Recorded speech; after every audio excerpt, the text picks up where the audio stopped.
What's up, guys? We are back with another Super 7 ThunderCats Wave 5 review, taking a look at the one figure that isn't necessarily new.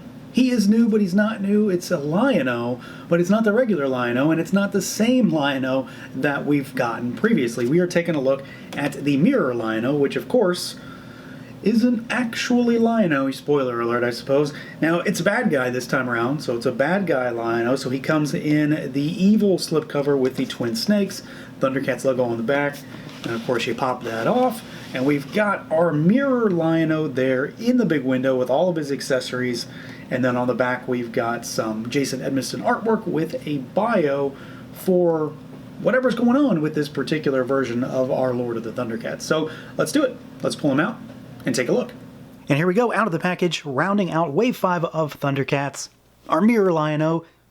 Well, he is Lion-O, but he's also not Lion-O, and this is not, surprisingly in many ways, this is not the same figure that we've gotten in Wave 1, and then of course from Mattel. Now, we knew going into this figure that he was going to be pinless now, but I thought he was going to use Jagas parts. I just thought that that's how they do it, and be done with it. He doesn't. It's not the same thing. He's still very similar to our Wave 1 Lion-O, but they've essentially gone back and re-sculpted parts as best I can tell. Some of the details look a little softer in some ways, which kind of sounds like a negative, but it's not. Don't take it that way. And then just generally speaking, some of the stuff is different on this figure compared to that first release. It's not a 100% brand new thing, I don't believe, but there's definitely a bunch of differences that I wasn't expecting. So let's see what he can do, see how he moves around. This is where you're going to be very much well-versed in this. If you've messed with one of these, you kind of know what's going to happen here, because he still very much uses that Motu Classics template. He's still one of those figures. So he can look up a little bit. He can look down slightly, and then you've got rotation. Not really any tilt on this guy. Arms out at the shoulders. They go all the way around. You got your bicep swivel. Single-jointed pinless elbow, basically 90 degrees. We've got vertical hinges on him in the box. And then you've got rotation at those wrists.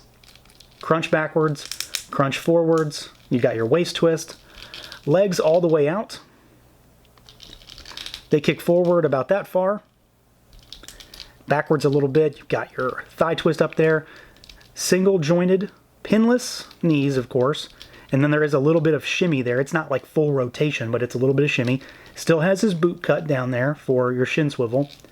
And then we've got a really good rocker and hinges down at those ankles. So, he is very similar. Don't get me wrong. He still moves essentially exactly the same as your other Lion-O or Lion-Os if you've got both versions. But that's just in conjunction with the fact that he has some new parts. Still functionally very much the same, just using some new stuff. Now, as far as the overall look and feel, the aesthetics on this guy, I think for the most part, they've done some pretty cool stuff here. Again, there's a lot of new. And when I say a lot, the more I look at him, the more I think it's 100% new. There is tons and tons of little details on this figure that are not the same on our previous figure, even down to like wrinkles on the boots as a giveaway of what is different. The peg for the claw shield, not the same. Musculature on the back, on the chest, and on the obliques, not the same. Musculature on the arms, not the same. Musculature on the legs, not the same. The head is also two separate pieces now. The hair is its own piece, and previously it wasn't. So it was a very different kind of situation. You could see that it would just like sort of bleed itself in, and in this case, it's not. So there is a lot, and potentially everything, maybe not the hands, that are different. I do think that he looks pretty good. Proportionally, he's still very much the same. I know some folks have a problem with his proportions. I think for the most part, he still looks all right, and he still hits that nice, slightly taller than average size for this line. He's not huge, but he's also not small, and still kind of falls in line with Motu Classics, which again is still the framework for this kind of stuff. The one thing that I do think is kind of weird is his outfit, the armor and the boots, because in the solicitation images, he looks really, really red. He's not super, super candy apple red in the show, but he's also not that here either. He's definitely lighter here than the solicitations. And I do think he's a little bit lighter than the show. Even on the boots in particular, there is legitimate shading on there that is orange, or orangish, orange-red. Orange-red or red-orange, I don't know what we're going to go with. I think for the most part the colors are okay. I don't think they're red enough in some respects. The piping on the armor looks good. The red on like the feet, like the top of the feet, that looks pretty good. the red on the belt looks good. And then, of course, the specific shade of red for the ThunderCats logo also looks good. So he might skew a little bit to the orange, but for the most part, I do think he still looks pretty good. I think sculpt, though, is really nice. He does look a little bit softer in some ways than the previous figure. You know, let's just throw him in.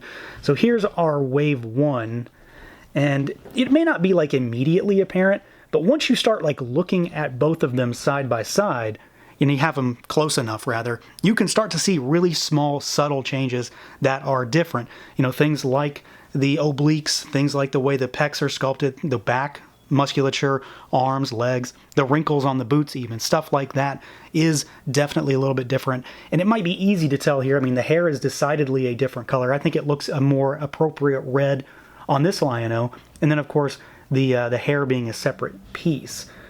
It's still a very familiar figure, don't get me wrong, and I do think it's still very much in line with what you would expect to get with this line. My only real concern kind of comes down to the color of that armor. And then, of course, you know, we've got our face up here, which I do think looks pretty good. I like this a little bit better in some ways than what we got in Wave 1. It seems to be a little bit more rounded on the chin. Mine kind of always looked a little pointy to me, but this looks pretty good. Face paint is pretty clean and crisp. I don't really have any issues there. And overall, you know, this figure does feel, and I can't stress that enough, this figure feels different. So far this entire wave, and then what, Wave 4 also, they all feel different from those older figures. Wave 3 to a degree also does. So this guy is, again, one of those instances where I think we're trending in the right direction. The real question is, when are we going to get a redo of Lion-O proper on this body?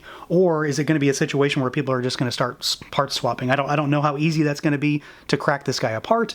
I don't know if I'm even going to go down that road and try, because I suspect we're going to get a Lion-O 2.0 out of this. They've got the full body. They're going to probably give us a regular one down the road to kind of bring him more in line with some of the current figures. So I think this guy looks pretty good.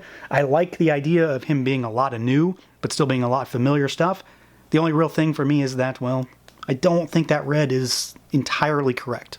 And then for some size comparisons, here we are with some other ThunderCats Ultimates. You know, you've already seen them next to Lion-O, regular Lion-O. They're basically the same.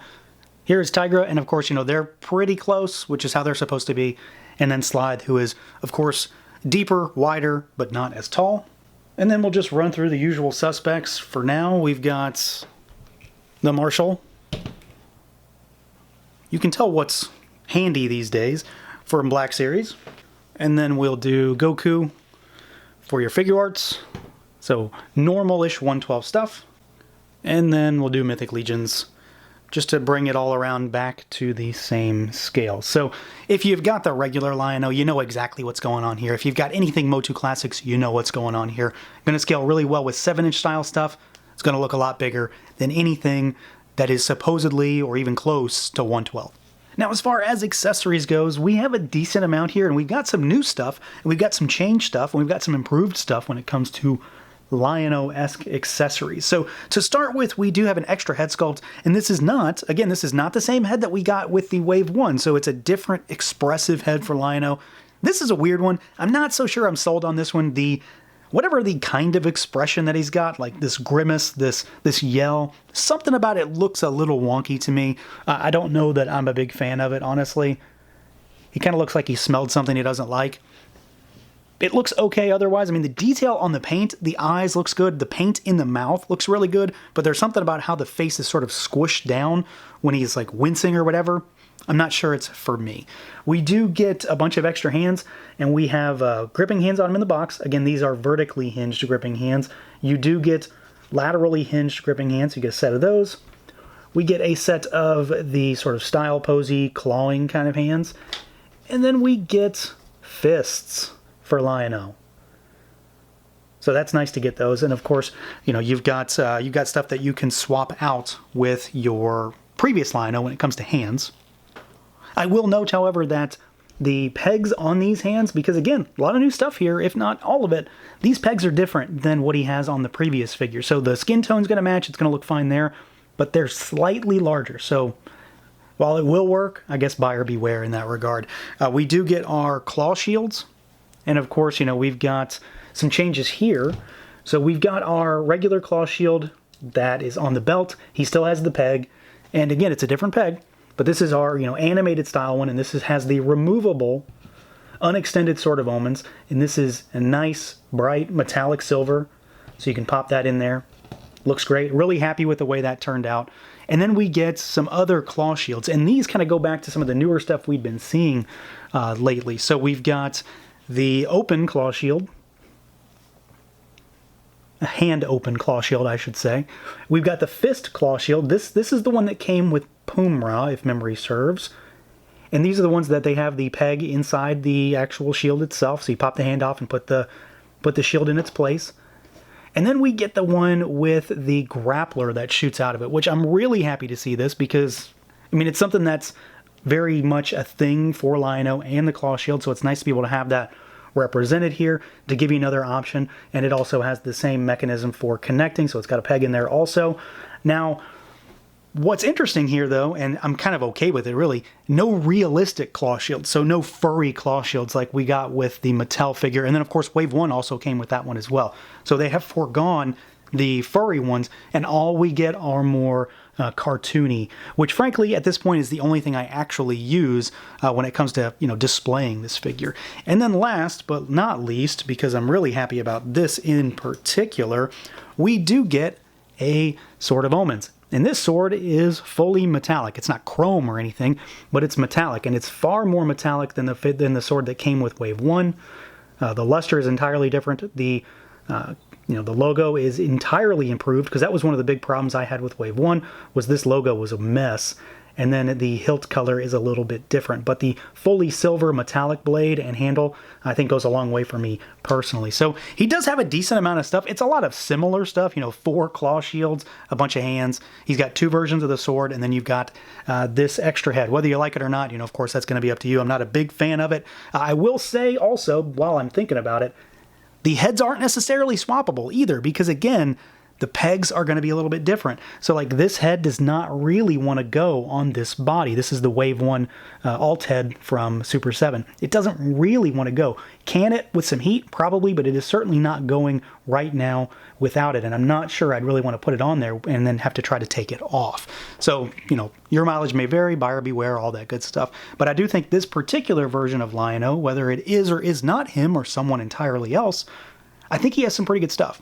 So overall, I'm pretty happy with this guy. I think for the most part, people are going to be happy with him. He does have a few, kind of oddball issues. I do think that color is definitely not right, but it's not like super not right. And then I'm not a big fan of that extra head sculpt. One of the weirder aspects of this, though, is that there is a lot of new parts. Again, a lot, if not all. And some of this stuff is not necessarily swappable, or it doesn't seem swappable with the previous Lion-O because things have changed, tolerances have changed, things of that nature. But I'm happy to get this version. This figure was supposed to have been in the vintage line, and then he wasn't. And then we got that Comic-Con exclusive Bandai version, which was literally just a repaint. So this is at least a nice way to get this guy and have him be unique with all of this extra stuff and some stuff that you can swap out for your regular Lion-O if you want to give him one of these claw shields or give him a better Sword of Omens. So that's going to do it for this look at the Super 7 Ultimates Mirror Lion-O. Let me know what you guys think. Feel free to like, comment, subscribe, and share, and until next time.